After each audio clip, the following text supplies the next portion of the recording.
Welcome. Let's turn this thing down and then let's get started. Welcome everyone. Welcome to the Profit Lab show and podcast. I'm your host, Marie Torossian, CPA and 10X certified business coach, and I'm so glad you are here. If you're new to the show, go ahead and subscribe or like the pages or the channels that you are watching us or listening to us on, so you get all the alerts when we drop every new episode, which is every Wednesday at noon Eastern time. And that's on Facebook, LinkedIn, YouTube, Podbean, Apple Podcasts, and more. Today, we're diving into pillar number 10, which is next level growth. So you've built a profitable, scalable business. Now what? Let's talk about expanding your impact, building your legacy, and creating something that lasts way beyond you. So what does next level growth look like? Three things: impact, influence, and legacy. So let's talk about each of them on its own. Impact. Think of serving more people, solving bigger problems.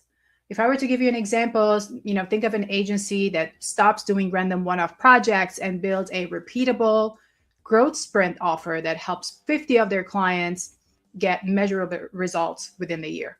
Okay, so that's the impact. And seems like the music is still on, so make sure it's off.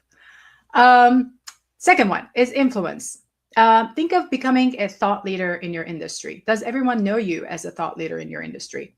So think about a law firm that becomes known for that one thing, like, for example, employment law for healthcare practices. And now referrals come in because the whole market knows exactly what your firm does. Okay, so that's the influence you've built based on your thought leadership. And number three, legacy. Building something that totally outlasts you. Think of a consulting firm documenting their delivery method so it can be thought, sold, and delivered without the founder. So the business becomes an asset, not a job.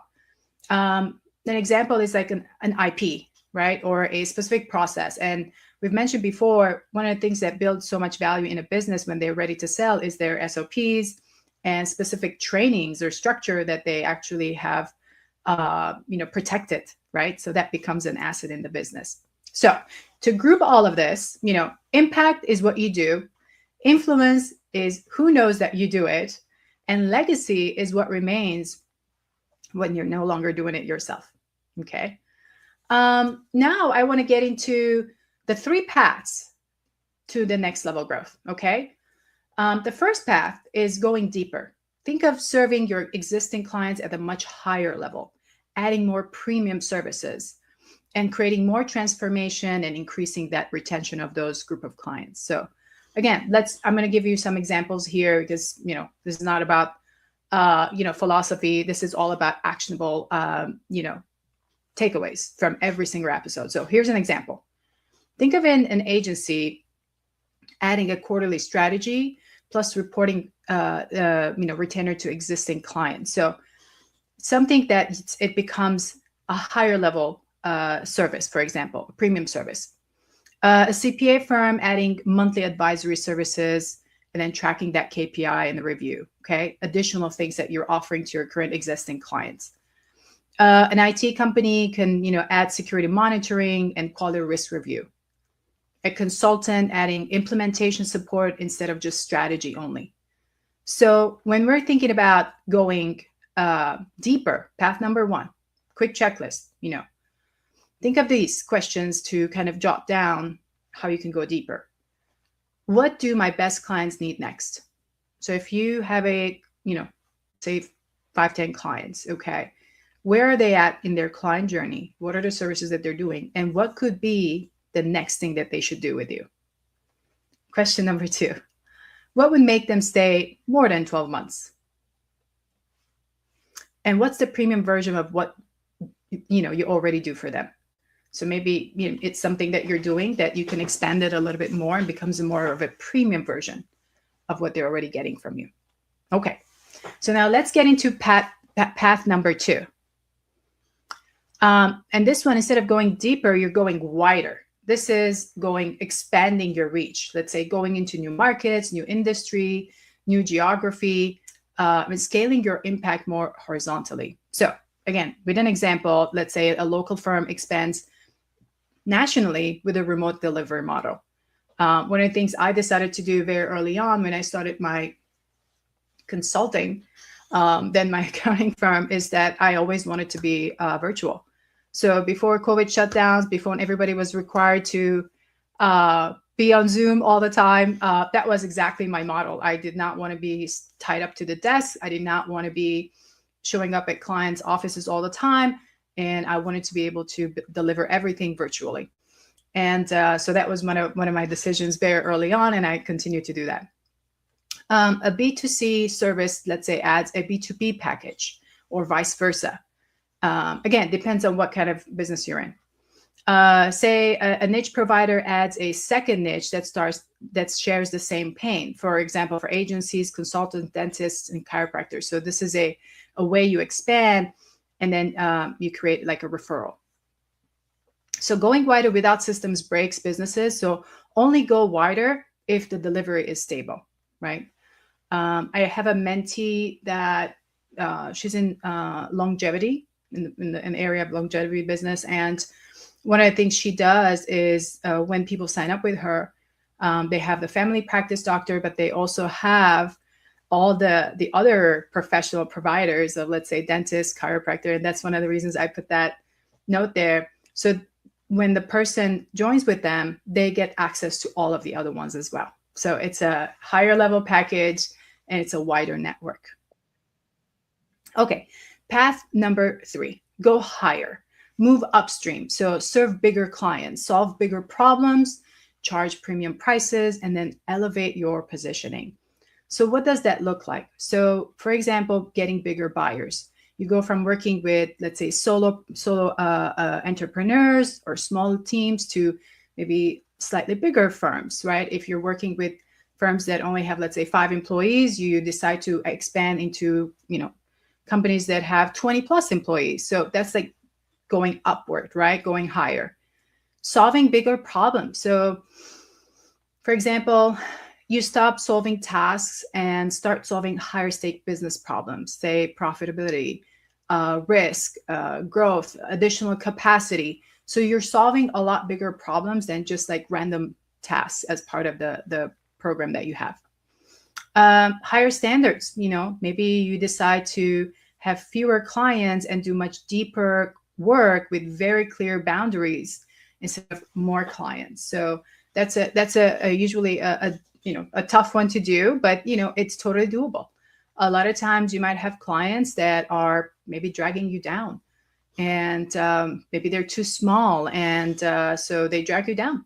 And sometimes it's a difficult decision to switch from that into staying focused on the main top clients that you have, and then keep those clients happy, add more services, and then expand with a similar type, higher level clients. So most successful businesses do all 3, but not at the same time. So for this current situation, pick one and then do that. Think about that and do that in the next, say, 30 days. Okay. So I'm going to go review this again. You can go deeper by serving your current clients with higher premium services. You can go wider by expanding your network and markets and collaborating with others. Or you can go higher, moving upstream, going from smaller businesses to slightly bigger businesses. Okay. All right. So I also wanted to talk about today, how do you build your thought leadership, right? This is really important. if you want to build that influence that we talked about, you have to do it through thought leadership. So, next level growth in this area is going to require more visibility. More people need to know you, not just you know them, but they know you. So some of the things that you could do is, focus on building more content. So you might want to do podcasts like the one I'm doing right now. Maybe you write more blogs, create a YouTube channel, expand your LinkedIn content. So again, we can't do all of it at the same time, but you can focus on one of them. So where's your content strategy going to stay focused? Is it going to be a new podcast you're going to launch? Or maybe you have dabbled into some type of a YouTube channel, you've done a few content, and that's where you want to expand. So pick one and then go with it. Another way to get more visibility is to do speaking engagements. So that means you go on other people's stages, or you can do your own webinars, or you can be part of panel discussions on other people's stages. What's great about speaking and being on other people's stages is that you're going to get that visibility. People are going to think of you, oh, wow, she's on stage or he's on stage, and something they're going to say is going to be important, so I might as well listen. So that's what's going to build onto your thought leadership. Another way is to publish a book, for example, or creating a signature framework, right? We're talking about today, like all this podcast is all about my signature framework, which is Valuation MT, which I use for CFO advisory services, but I also use it as part of my coaching. So that's something that is very proprietary to me. So that's one way that you can create that thought leadership for yourself. Okay, which I'm on a couple of books too, but I'm very, very excited about my framework. So that's why I always bring it up. The other thing is to create your own community, build a tribe of raving fans and advocates, right? Different ways to do that is that you can do it on a Facebook group, but there's some limitations with Facebook because they kind of own all the data, but there's platforms that you can use to build your own community. And guess what? The fastest way to do it is just to invite everybody on a Zoom meeting, and here you go, right? It could be on WhatsApp.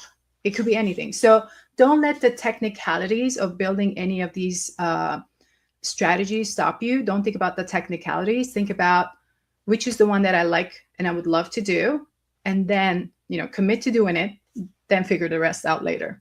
All right. The next section I want to talk about is, when you're thinking about your exit strategy, which brings us to, leaving a lasting legacy, right? Part of that exit is to make sure that you're ready. You have your SOPs ready. So if you want your time freedom, right, optimize, keep your business profitable, but keep it simple. Keep your, client roster, tight. You can raise prices, reduce complexity, and prep for that exit in the right way, right? If you want more market impact, you can expand, add a secondary delivery team, open new markets. Again, this is different ways to not only expand, but prep for your exit. And if you want wealth, and that's the main exit, build transferable systems, add a leadership team that can actually move with the business when you sell it. Document how you deliver things. What does that process look like? And then as much as possible, reduce how much dependency is on you as the founder, right? Make sure your books are clean. So when you're thinking of where you're going, in the next 5 years, so I want you to think about, do you want to create that time freedom in the next 5 years? Because exit is not in the plans right now. That's okay. So you build, to optimize your business. If you're looking to do a massive impact, you continue to expand in different ways, like we talked about. But let's say you are at an age where you want to be exiting in the next 5 years. So that's a whole different prep, right? So in that case, it's a wealth event, and you want to make sure all the structures and processes are in place, documented, so that when a buyer comes knocking on the door, you are ready to exit and create a wealth event for yourself. Okay. This brings us towards the towards the end of our podcast today, and here's your profit question of the week. What does success look like for you 5 years from now? Are you still running your business, or have you moved on to something else? This really is an important question for all of us business owners and entrepreneurs. We have to decide what is happening in the next 5 years, and based on that, make the right decisions, right? I know that for me, the next 5 years are still in the expansion and growth phase. I'm not ready to exit yet. I still want to do a lot of things myself with my business, but the end goal is to exit. But I know for sure in the next 5 years, it's all about growth and expansion for me. And can't wait to hear what your plan is. And make sure you comment and let me know what your thoughts are in the next 5 years. What are you planning to do? And let's have a conversation. Okay, 3 questions for you before we wrap up for today. Here's your to-do list, your homework for next week. Choose your next level path. Are you going to go deeper, wider, or going higher in how you're doing your business? Number 2, pick one thought leadership channel that you want to focus on in 2026. I mean, first quarter is done. We're in the second quarter. There's still a lot of time to build that momentum. So pick that one channel and go at it. And then write your 5-year vision. Where do you want to be? What needs to happen or change to be able to get there?